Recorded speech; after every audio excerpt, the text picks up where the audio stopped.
안녕하십니까. 행복한 안식일입니다. 10월의 마지막 저녁 예배 방송을 통하여 함께 하신 여러분 모두를 예수님의 이름으로 환영합니다. 지난 한 주 동안 이곳 남가주 곳곳에는 강풍을 동반한 화재로 여러 곳이 몸살을 앓았는데요. 그로 인해서 너무나 많은 분들이 강제 대피를 하시고 여러 가지 불편과 피해를 입으셨습니다. 그 가운데 우리를 지키신 하나님께 감사를 드리며 아직 회복 중에 계신 분들에게는 하나님의 은혜가 함께 하시기를 간절히 바랍니다. 오늘은 해가 5시 58분에 졌는데요. 이번 일요일부터 데일라이트 세이빙이 해제되면 정말 해가 빨리 지게 됩니다. 해가 빨리 지게 되면 사고도 더 나고 여러모로 삶이 많이 불편해지는데요. 그래서 매년 11월이 되면 늦은 저녁 시간에 운전해서 교회에 오시는 성도님들의 안전이 늘 신경 쓰였습니다. 겨울에 저녁 8시는 사실 한밤중이지 않습니까? 그런데 불행인지 다행인지 이번에는 저녁 예배를 방송으로 보게 되니 밤길 운전으로 인한 사고의 염려는 덜게 되었으니 참 감사합니다. 다가오는 겨울 동안 하나님께서 사고와 역병과 재난으로부터 우리 모두를 지키시기를 기도드립니다. 특별히 다음 주 3일은 미국 대선이 있는 날인데요. 거의 대부분의 많은 주민들께서 우편으로 투표를 마무리하셨겠지만 아직도 투표하지 않으신 분이 계시다면 꼭 투표하시기 바랍니다. 투표와 함께 이 나라를 이끌어갈 차기 지도자와 이 나라를 위하여 아울러 꼭 기도해 주시기를 부탁드립니다. 우리는 지난 시간으로 7차례에 걸친 시편 23편의 말씀 묵상을 마치고 오늘 새롭게 시편 24편의 말씀을 묵상하게 되었습니다.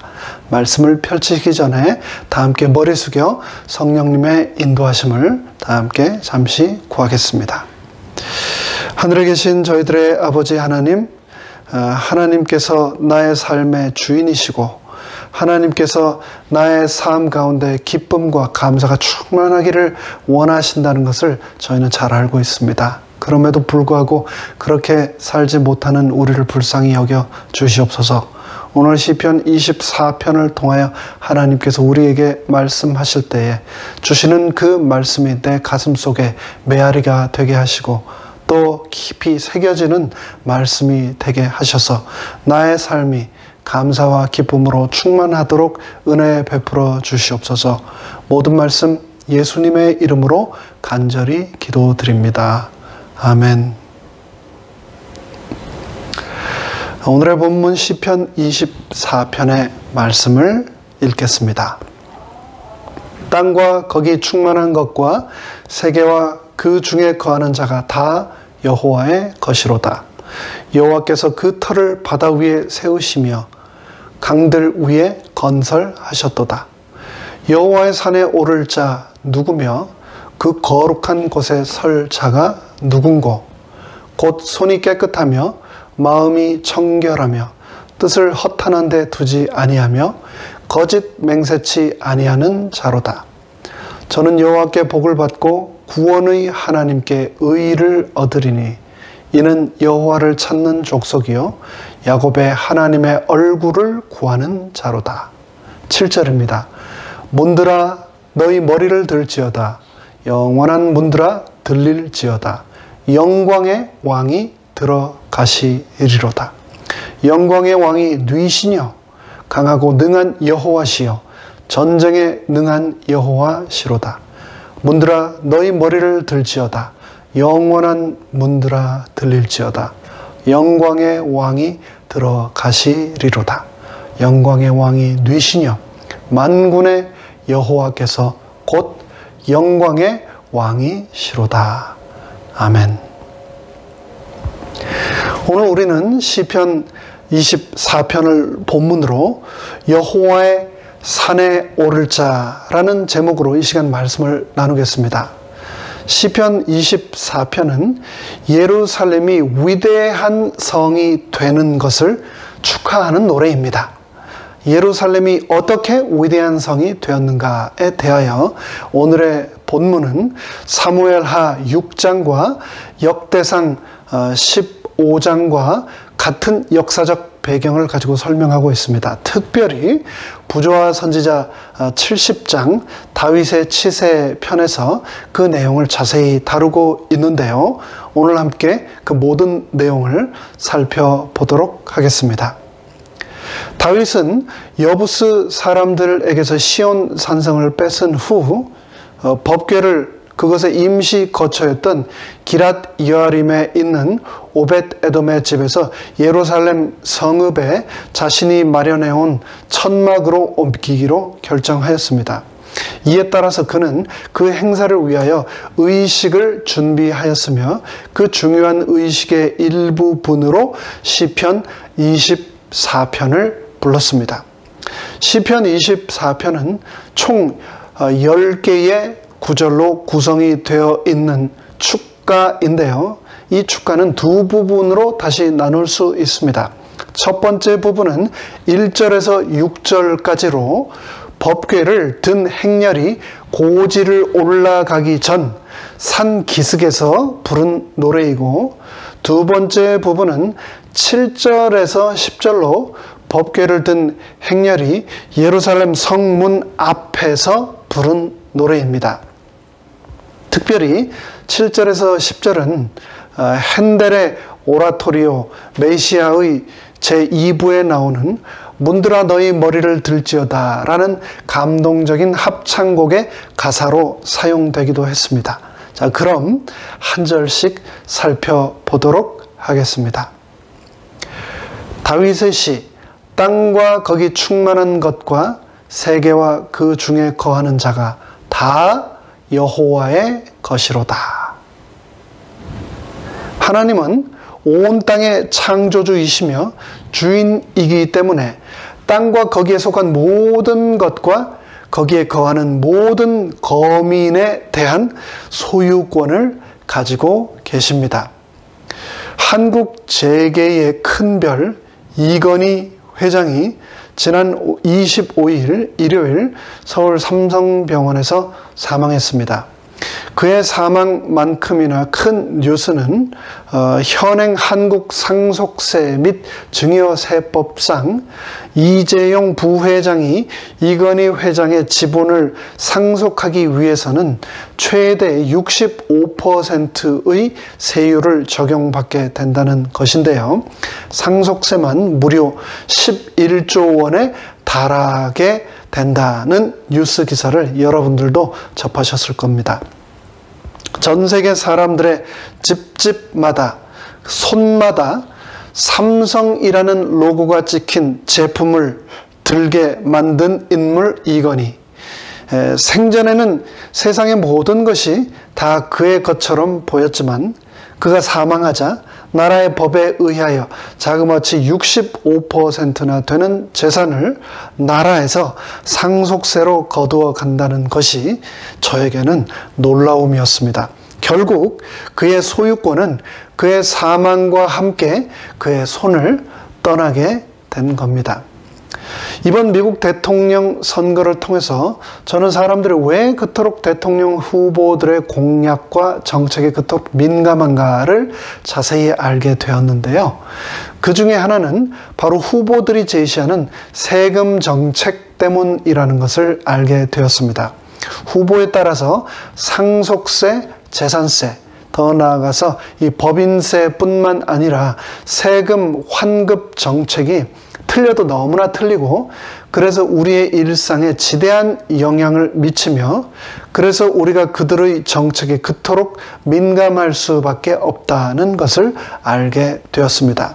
결국 이 모든 것이 소유권, 즉 돈과 연관된 것이라는 것을 다시 한번 확인하게 되었습니다.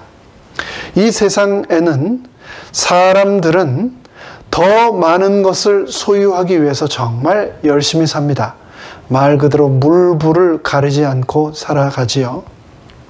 그럼에도 불구하고 성경은 땅과 거기 충만한 것과 세계와 그 중에 거하는 모든 자가 다 여호와의 것이다 라고 선포하고 있습니다. 내 것이라고 생각했던 모든 것을 하나님께서는 결국 다 거두어 가신다는 것을 기억합시다. 계속해서 2절 말씀입니다. 여호와께서 그 터를 바다 위에 세우시며 강들 위에 건설하셨도다. 이 비유적인 표현은 우리에게 창세기 1장에 등장하는 하나님의 천지 창조의 장면을 상기시킵니다. 땅은 본래 물로 완전히 덮여 있었습니다. 태초에 하나님이 천지를 창조하시니라. 땅이 혼돈하고 공허하며 흑암이 깊음 위에 있고 하나님의 신은 수면에 운행하시니라. 그때의 창조주의 음성이 물은 한 곳으로 모이고 묻은 드러나라고 명령하셨습니다. 하나님이 가라사대 천하의 물이 한 곳으로 모이고 묻이 드러나라 하심에 그대로 되니라. 그리고 그 위에 이 땅의 모든 것을 하나님께서 친히 말씀으로 창조하셨습니다. 태초에 말씀이 계시니라. 이 말씀이 하나님과 함께 계셨으니 이 말씀은 곧 하나님이시라. 그가 태초에 하나님과 함께 계셨고 만물이 그로 말미암아 지은 바 되었으니 지은 것이 하나도 그가 없이는 된 것이 없느니라. 시편 기자는 이어서 3절에 다음과 같이 노래합니다. 여호와의 산에 오를 자 누구며 그 거룩한 곳에 설 자가 누군고. 이 구절은 앞서 등장한 시편 15편에 묘사된 인물과 같은 맥락을 보여줍니다. 시편 15편은 훌륭한 시민과 하나님의 신사, 젠틀맨으로 불리는데요. 시편에 나오는 이상적인 사람에 관한 진술 중 가장 완벽한 진술이라고 불리워집니다. 그래서 탈무드는 모세오경에 나오는 613개의 명령이 이 시 안에 모두 다 요약되어 있다고 말합니다. 여호와여, 주의 장막에 유할 자 누구오며 주의 성산에 거할 자 누구 오니까. 정직하게 행하며 공의를 일삼으며 그 마음에 진실을 말하며 그 혀로 참소치 아니하며 그 벗에게 행악지 아니하며 그 이웃을 회방치 아니하며 그 눈은 망령된 자를 멸시하며 여호와를 두려워하는 자를 존대하며 그 마음에 서원한 것은 해로울지라도 변치 아니하며 별리로 대금치 아니하며 뇌물을 받고 무죄한 자를 해치 아니하는 자니 이런 일을 행하는 자는 영영히 요동치 아니하리이다. 5구절에 불과한 이 짧은 시 안에 이상적인 사람의 목록들을 구체적으로 열거해 놓았습니다. 이 목록들을 시편 24편 4절에서부터는 다시 4가지로 반복해서 강조하고 있는데요. 4절은 다음과 같이 말씀합니다. 곧 손이 깨끗하며 마음이 청결하며 뜻을 허탄한데 두지 아니하며 거짓 맹세치 아니하는 자로다. 첫 번째 구절부터 살펴볼까요? 그러한 사람은 바로 손이 깨끗한 자라고 했는데 여기서 손이 깨끗하다라고 하는 것은 그의 손이 죄악으로 더럽혀지지 않았다는 것을 말합니다.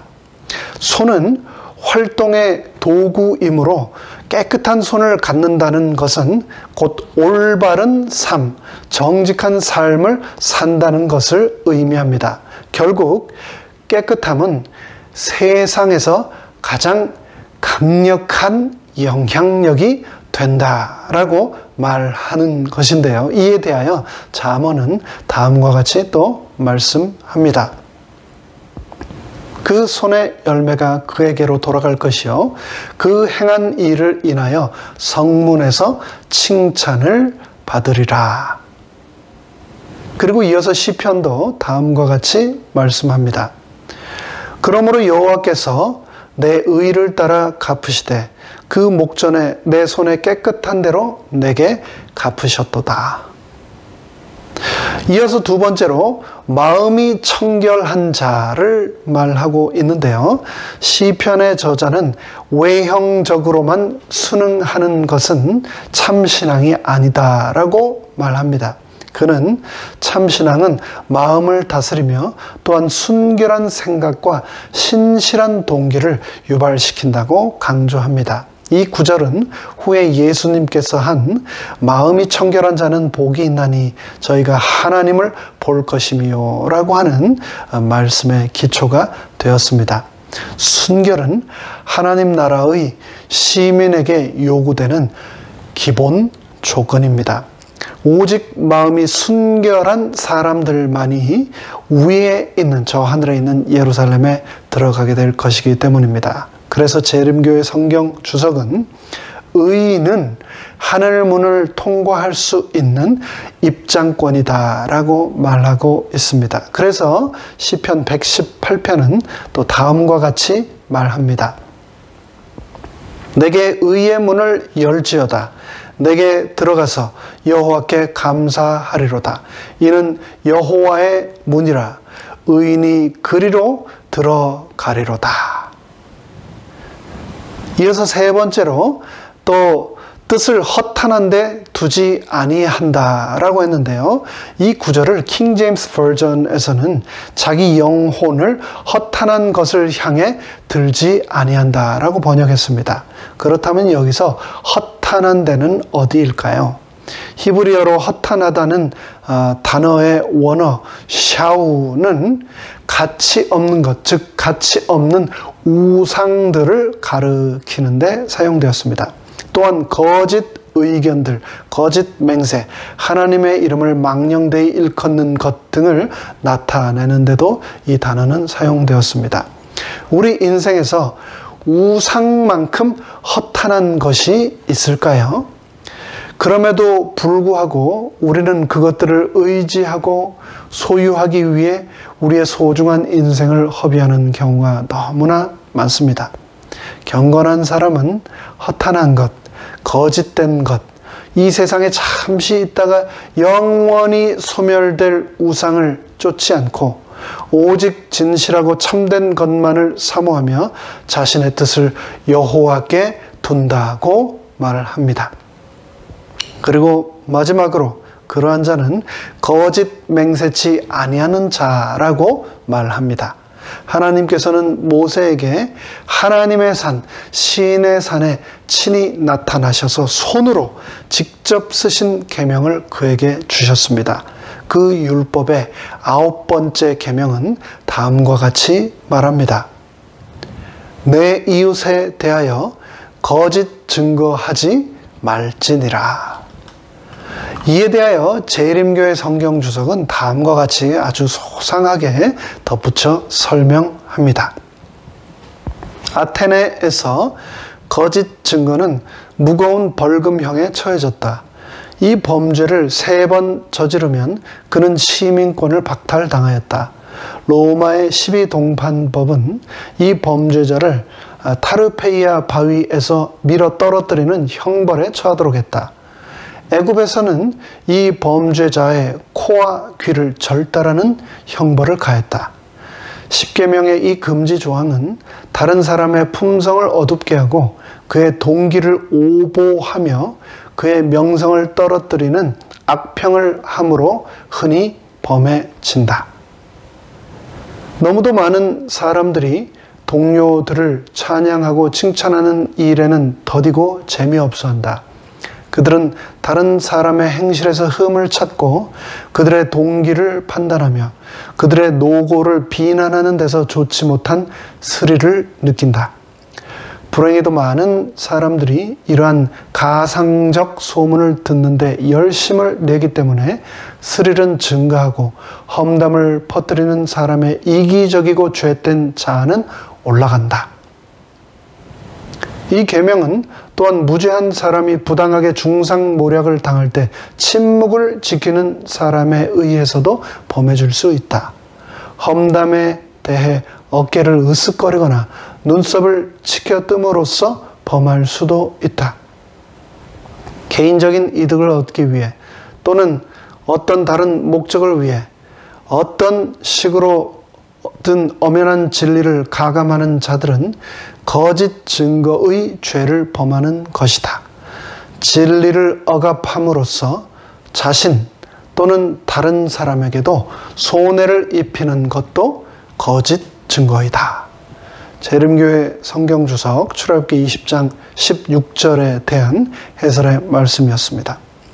시편 24편의 기자는 여호와의 산에 오를 수 있는 품성을 소유한 사람은 금방 말씀드린 이런 거짓 증거, 거짓 맹세로부터 자유로운 사람이어야 한다고 말하고 있습니다.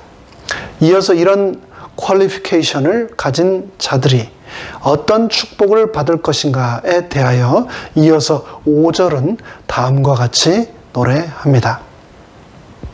저는 여호와께 복을 받고 구원의 하나님께 의를 얻으리니 이는 여호와를 찾는 족속이요 야곱의 하나님의 얼굴을 구하는 자로다.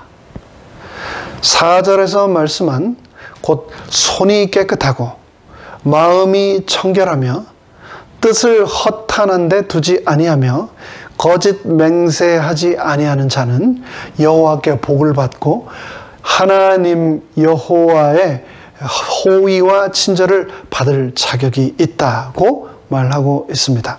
그런 사람은 하나님에게 의로운 사람으로 인정받으며 또한 자신의 참을성을 따라 대접을 받을 것이다 라고 말하고 있습니다. 그러면서 이 시의 두 번째 부분 7절로 10절이 시작됩니다. 이는 법궤를 든 행렬이 예루살렘 성 문 앞에서 부른 교창입니다. 법궤가 드디어 예루살렘 성으로 입성하게 된 것입니다. 그런데 어떻게 법궤가 이스라엘의 수많은 도시들 중에서 예루살렘으로 입성하게 되었을까요? 다윗은 이스라엘 나라의 왕위에 오르자마자 그의 왕국의 수도를 위하여 보다 적합한 장소를 물색하기 시작했습니다. 그는 헤브론에서 20마일 떨어진 곳에 있는 한 장소를 장래 왕국의 수도로 선택했습니다. 여호수아가 이스라엘 군대를 이끌고 요단강을 건너기 전에는 그곳을 살렘이라고 불렀습니다. 이 부근에서 아브라함이 하나님께 대한 자기의 충성을 입증해 보였었지요. 이곳은 다윗이 왕위에 오르기 800년 전에 지극히 높으신 하나님의 제사장 멜기세덱의 집이 있었던 곳이기도 합니다. 이곳은 나라의 중앙부에 있는 높은 지대였고 주위의 산들이 둘러싸고 있는 요지였습니다. 이곳은 베냐민과 유다 사이의 변경지대로서 에브라임의 아주 접근에 있었으며 다른 지파가 가기 쉬운 곳이었습니다. 히브리인들은 이 장소를 얻기 위하여 시온산과 모리아산 위에 있는 요새에 살고 있는 가나안의 거민들의 남은 자손들을 추방해야 했습니다. 이 요새는 그래서 여부스라고 불렸는데 그 주민들은 여부스인들로 그래서 알려져 있습니다. 여러 세기 동안 여부스는 난공불락의 성으로 보였으나 마침내 요압이 지휘하는 히브리인들에 의하여 포위되고 결국 함락되었습니다. 여부스는 이제 이스라엘 국가의 수도가 되고 그 이름을 이제 여부스에서 예루살렘으로 바꿔 부르게 된 겁니다. 이에 대하여 부조화 선지자는 다음과 같이 말합니다. 지중해 연안에 있는 부유한 두로 성읍의 왕 히람이 이스라엘 왕과 동맹할 생각으로 다윗에게 예루살렘 궁전을 건축하는 사업에 도움을 주었다. 건축가와 직공들과 값진 목재와 백향목과 다른 귀중한 재료들을 실은 긴 배의 행렬이 두로에서 파송된 사신들을 동행하였다. 다윗의 영토 아래 이스라엘 나라가 연합되고 그 힘이 점점 강해지고 여부스의 요새를 탈취하며 두로왕 히람과 동맹한 일 등이 블레셋 사람의 적개심을 자극했다. 여기 이제 블레셋 사람들이 등장합니다. 그들은 다시 강한 군대를 일으켜 이스라엘 나라를 침략하여 예루살렘에서 멀지 않은 르바임 골짜기에 진을 쳤다. 다윗은 곧 원수를 향해 진군하여 그들을 격파하고 그들로부터 저희 승리를 확증해 줄 믿고 가져왔던 신들을 탈취했다. 패배의 굴욕에 격분한 블레셋 사람들은 더욱 많은 군대를 모아 다시 싸우려 왔다. 그러나 그는 여호와께서 명하신 바와 같이 행하여 블레셋 사람의 군대를 쳐서 기브온에서부터 게셀까지 이르렀더니 다윗의 명성이 열국에 퍼졌고 여호와께서 열국으로 저를 두려워하게 하셨더라. 이제 다윗은 블레셋을 물리치고 보좌를 굳게 세우고 외적 침입에서 해방되었으므로 그의 마음속에 품고 있었던 목적, 곧 하나님의 법궤를 예루살렘으로 옮겨오는 일을 하기로 하였습니다. 여러 해 동안 법궤는 9마일이나 떨어진 기럇 여아림에 머물러 있었습니다.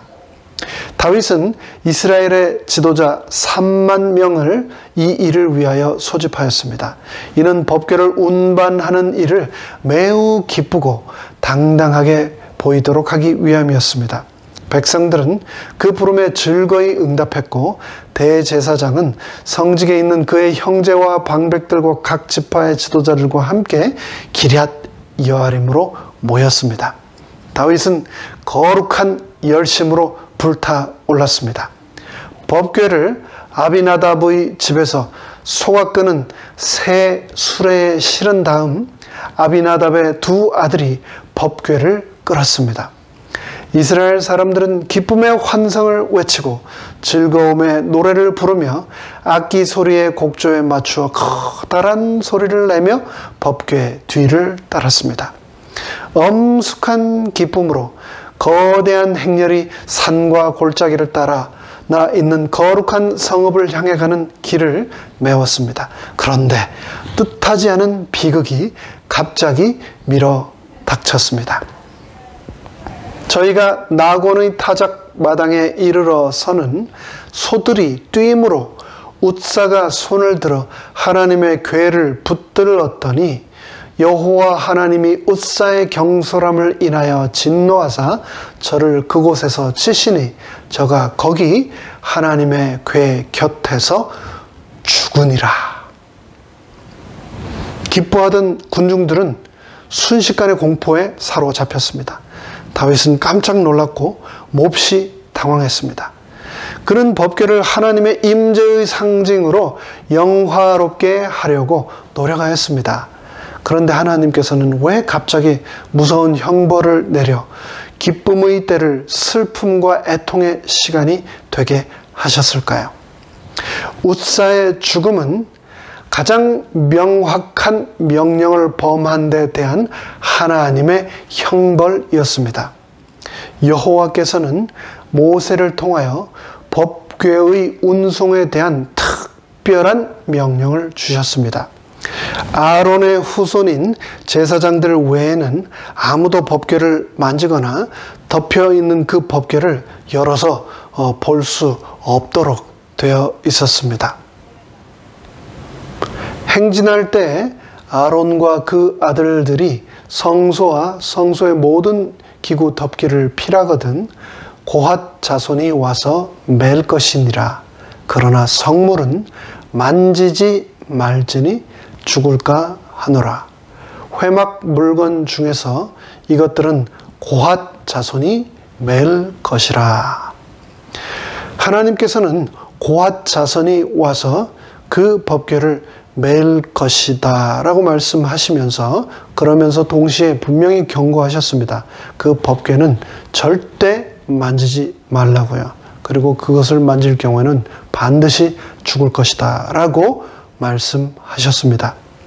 제사장들이 법궤를 덮어야 했고, 그 후에 고앗 사람들은 법궤의 양면 고리에 꿰어 있는 채를 들어야 했습니다.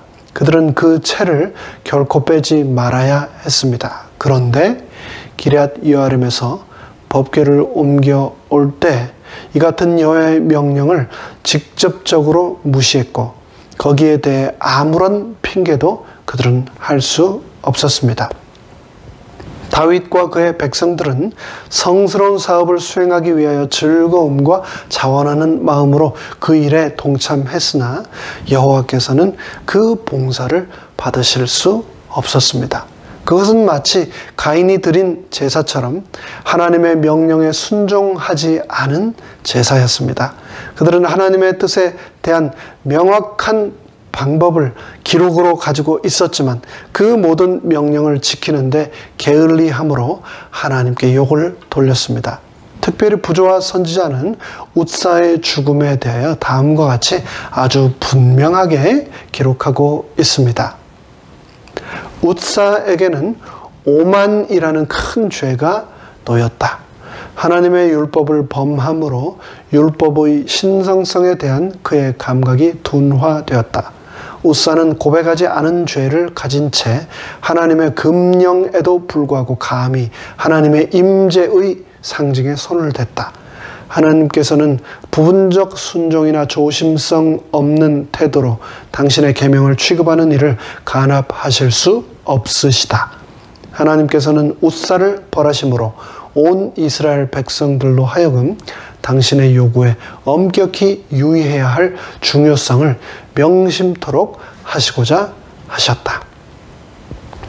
여기서 우리는 굉장히 중요한 교훈을 발견합니다. 우리는 매주 하나님께 예배를 드립니다. 우리는 예배자로 태어났고 예배자로 부름받았기 때문입니다. 그 예배가 비록 각 가정에서 휴대폰이나 랩탑이나 TV를 통해서 드려지는 방식일지라도 그것은 엄연히 하나님께 구별되어 드려지는 예배입니다. 그 예배는 하나님의 말씀, 그분의 신성성 앞에 서는 것이라는 것을 그래서 우리는 기억해야 합니다.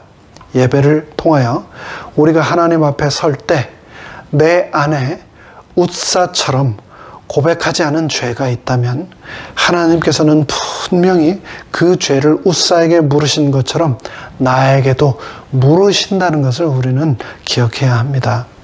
비록 방송 예배이지만 소파에 누워서 혹은 설거지를 하면서 아니면 운전하면서 온전히 집중하지 않은 채 드리는 예배를 하나님께서는 받지 않으십니다.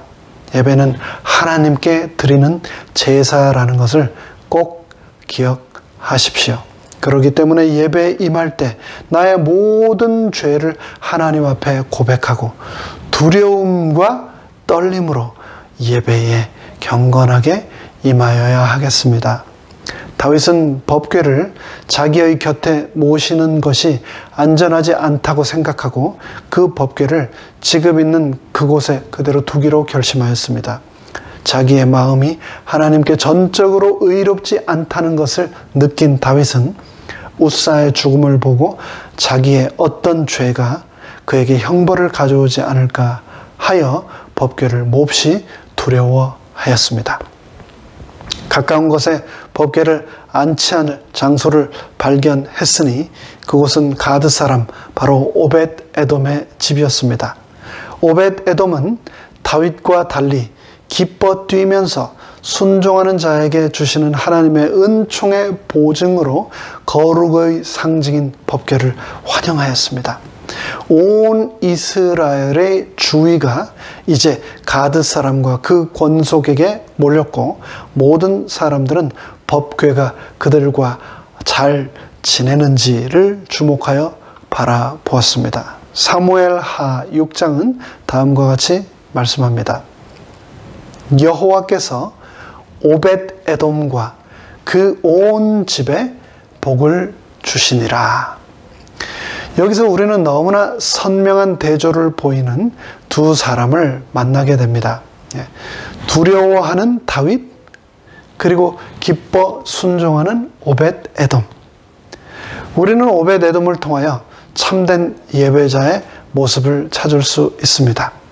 기쁨과 감사로 예배에 임하시는 하나님을 맞을 때 나의 삶은 오벳 에돔처럼 축복으로 충만하게 될 것이다 라고 성경이 우리에게 교훈하고 있습니다.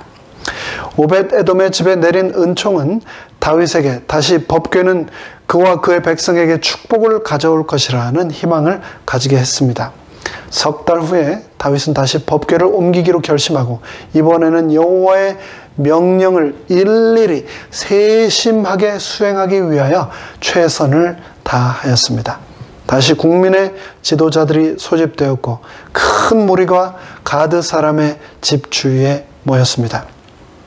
이제 거룩히 임명된 자들이 법궤를 경건하게 주의를 기울여 저들의 어깨에 메었고 군중들은 대열에 들어가 떨리는 마음으로 큰 행진을 다시 시작했습니다. 이제 기쁨이 떨림과 두려움을 대신했습니다. 승리의 행렬은 법궤를 따라 예루살렘 성에 접근하였습니다. 그 후에 성벽의 파수꾼들에게 거룩한 성읍의 문을 활짝 열도록 요구하는 다음의 노래가 드디어 터져 나오게 되었습니다. 7절입니다. 문들아 너희 머리를 들지어다. 영원한 문들아 들지어다. 영광의 왕이 들어가시리로다. 그러자 한 무리의 노래하는 자와 기약하는 자들이 이에 응답합니다. 영광의 왕이 누이시뇨. 그러자 다음 무리가 화답합니다. 강하고 능한 여호와시요 전쟁에 능한 여호와시로다. 그 후 다수의 음성이 합하여 승리의 합창이 드높게 올라갑니다. 문들아 너희 머리를 들지어다. 영원한 문들아 들릴지어다. 영광의 왕이 들어가시리로다. 다시 영광의 왕이 누이시뇨라는 기쁨의 질문이 돌아옵니다. 그러자 많은 물소리 같은 큰 군중의 함성은 환희에 넘치는 대답을 합니다. 10절입니다. 만군의 여호와께서 곧 영광의 왕이시로다. 이제 말씀을 마무리하겠습니다. 예루살렘의 성문들이 활짝 열리고 행렬이 안으로 들어갔습니다. 그리고 법궤는 경외하는 마음으로 그를 영접하기 위하여 준비된 장막에 안치되었습니다. 그리고 하나님께서 영광 받으시고 이스라엘 예루살렘 성은 하나님께 바쳐졌습니다. 3000년 전 다윗과 이스라엘 백성이 하나님께 드린 예배를 받으셨던 것처럼 오늘 우리가 드리는 이 예배를 하나님이 받으시고 영광 받으시기를 간절히 바랍니다. 비록 우리의 육신은 온역으로 인하여 가정에 매여 있지만 방송을 통하여 각 가정에서 쌓아 하나님께 올려드리는 이 제사를 하나님께서 아벨의 제사처럼 받으시기를 간절히 바랍니다. 우리의 주를 고대하는 마음과 그분을 기뻐하는 마음과 주를 향한 거룩한 열심 때문에 하나님께서 이 예배를 향기로운 제사로 받으시기를 간절히 바라며 말씀을 마칩니다. 다 함께 머리 숙여 기도드리겠습니다. 하늘에 계신 저희들의 아버지 하나님, 3000년 전 우리 하나님을 너무나 사랑하고 하나님을 기쁨으로 평생 가슴에 모시고 살던 다윗이 주의 율법, 언약궤를 예루살렘 성전으로 모시기 위하여 그의 전력을 다하였던 것처럼 말씀이신 사랑이신 우리 예수님을 내 인생, 내 삶 속으로 모시기 위하여 전심전력 다하며 우리 모두도 살아가도록 축복하여 주시옵소서.